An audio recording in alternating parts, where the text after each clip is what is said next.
फिलहाल खबरों में आगे बढ़ेंगे और आज के लिए एक और बड़ी खबर आपके लिए लेकर आया हूं। अब संत कह रहे हैं कि वक्फ बोर्ड नहीं चलेगा, अब तो सनातन बोर्ड चाहिए और ये संतों ने मांग बुलंद कर दी है दर्शकों। लेकिन संतों ने ये मांग बुलंद क्यों की है, आज उसकी एक्सरे रिपोर्ट आपको बताने वाला हूं। क्योंकि आपने वक्फ बोर्ड की दादागिरी देख भी ली, सुन भी ली और ये थमने का नाम भी नहीं ले रही है।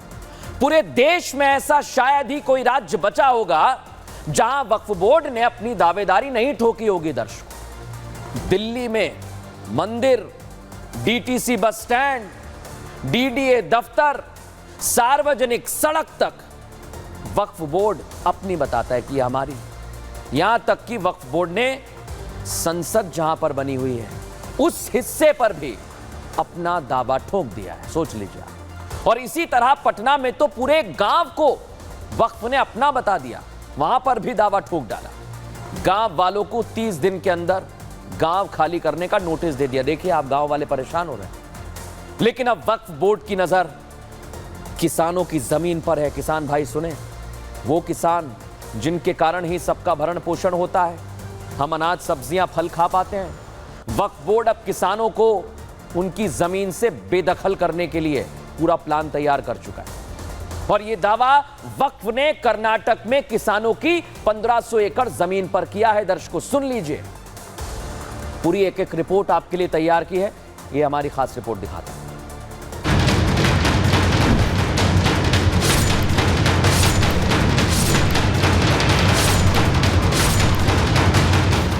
वक्फ की नजर ऐसी है कि जहां पड़ती है उस चीज को अपना कहने लगती है। ये आरोप वक्फ बोर्ड पर लगते आए हैं क्योंकि वक्फ बोर्ड ने ऐसी जमीनों पर दावे ठोके हैं जो लोगों के गले नहीं उतरते। वक्फ बोर्ड की इसी मनमानी को रोकने के लिए वक्फ संशोधन बिल केंद्र की मोदी सरकार ने पेश किया। इसके बावजूद वक्फ की मनमानी थमने का नाम नहीं ले रही। सभी राज्यों से घूमते घामते अब वक्फ किसानों की जमीन के पीछे पड़ गया है। विजयवाड़ा जिले में 1500 एकड़ की जमीन को वक्फ ने अपना बता दिया और इसमें उसका साथ देने का आरोप कांग्रेस पर लगा है। Congress government in Karnataka is actively providing support through the state machinery for this encroachment. They have shown documents where the mutation register has been changed just over the last week upon the instructions of the minister. BJP Karnataka सरकार पर यह आरोप लगा रही है, जिसके बाद वक्फ के दावे और बीजेपी के आरोपों का एक्सरे करने की बारी आई। जांच के दौरान कुछ दस्तावेज हमारे हाथ लगे। ये वो दस्तावेज हैं जो वक्फ की दादागिरी और कांग्रेस की मिलीभगत का सबूत देते हैं। इन दस्तावेजों से ये साफ पता चलता है कि कलेक्टर के निर्देश पर तहसीलदार ने किसानों को नोटिस जारी किया, जिसमें बिना कोई स्पष्टीकरण दिए जमीनों को वक्फ की संपत्ति घोषित कर दिया गया है। बीजेपी ने आरोपों की झड़ी लगाई और सबूत पेश करने शुरू कर दिए तो कर्नाटक सरकार के मंत्री एमबी पाटिल ने मौका देखकर यू टर्न लेने से जरा भी गुरेज नहीं किया। I have told the DC and all the Tahsildars, whatever notices you want to give it, collect the documents from them. I'll personally sit and we have a chart, not even 1 inch of land, 1 millimeter of land, which does not belong to Waqf or which belongs to farmers, genuinely thing will not be acquired by Waqf. They will remain the property of the farmers. Karnataka सरकार के मंत्री दावे तो बड़े बड़े कर रहे हैं, लेकिन जिस तरह इनकी सरकार में मौजूद अफसरों ने आंख मूंद कर वक्फ के दावों पर नोटिस जारी किया, अब देखना यही है कि कांग्रेस का ऊंट किस करवट बैठेगा, सच का साथ देगा या फिर राजनीति की गर्म रोटियां सेकेगा।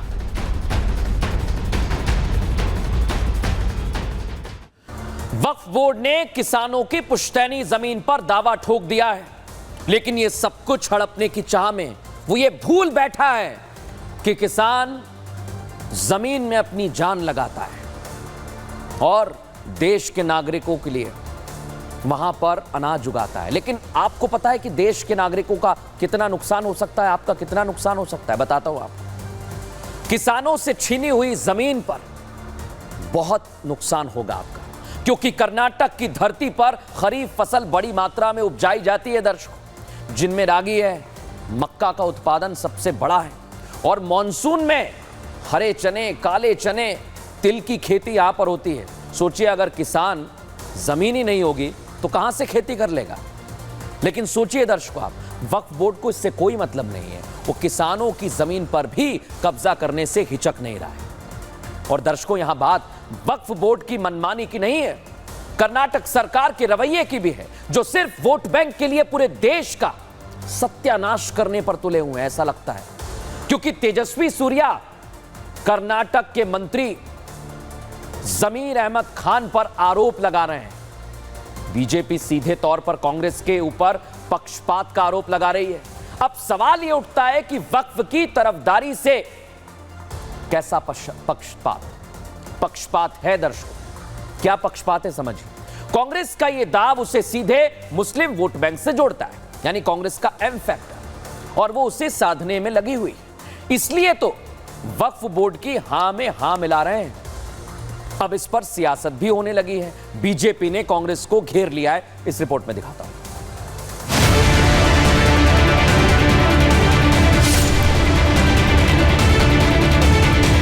कर्नाटक में किसानों की 1500 एकड़ की जमीन पर जब से वक्फ ने दावा कर दिया और कांग्रेस बिना किसी स्पष्टीकरण के वक्फ बोर्ड के समर्थन में खड़ी हो गई।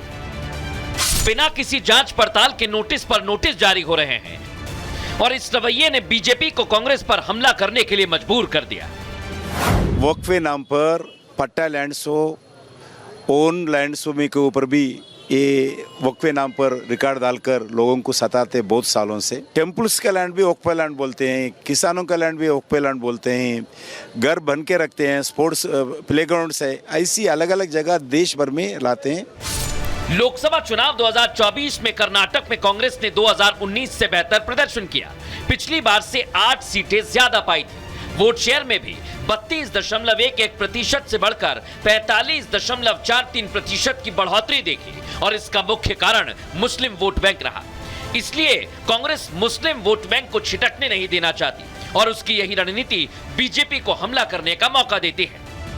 अब कर्नाटका की कांग्रेस सरकार किसानों की जमीन को हड़पना चाहती है वक्फ के नाम पर। तो ये कांग्रेस पार्टी जो है वक्फ के साथ मिलकर तुष्टीकरण की राजनीति के लिए किसानों के साथ अन्याय करवा रही है। ये उनकी असलियत है। बीजेपी का कहना है कि वक्फ बोर्ड को कांग्रेस ने ही संरक्षण दिया है और उसी के शह पर वक्फ माफियागिरी पर उतारू हो गया है। वक्फ के नाम पर लूट माफिया और भू माफियों को संरक्षण दिया जा रहा है। वक्फ की मनमानी को थामने के लिए बीजेपी संशोधन बिल लेकर आई है। उसी के बाद संग्राम छिड़ा हुआ है, लेकिन वक्फ अपने रवैये से पीछे हटने को तैयार नहीं है।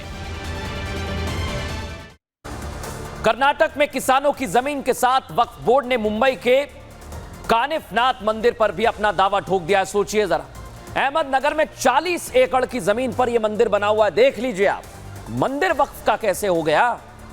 अब दरगाह की जमीन बता रहा है वक्फ। सोचिए आप, मंदिर ट्रस्ट के लोग अब मंदिर की जमीन के लिए कानूनी लड़ाई लड़ने वाले हैं। ट्रस्ट के पास मंदिर से जुड़े दस्तावेज हैं जो टीवी स्क्रीन पर आपके सामने, लेकिन वक्फ की दृष्टि इस पर पड़ी हुई है। 2005 में दर्शकों इस जमीन को उसने अपनी जायदाद बता दिया और घोषित कर दिया बिना पूछे हुए। लेकिन हमारे सहयोगी वहां पर पहुंचे, उनकी ग्राउंड रिपोर्ट आपको दिखाता हूं। संदीप की रिपोर्ट देखिए।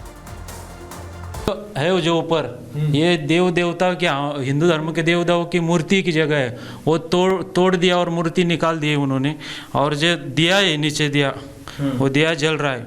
वो जब मंदिर बना हुआ है तभी का है वो अभी दिया है। और इससे ये सब बता रहे हैं कि ये हिंदू का ही मंदिर है। देखा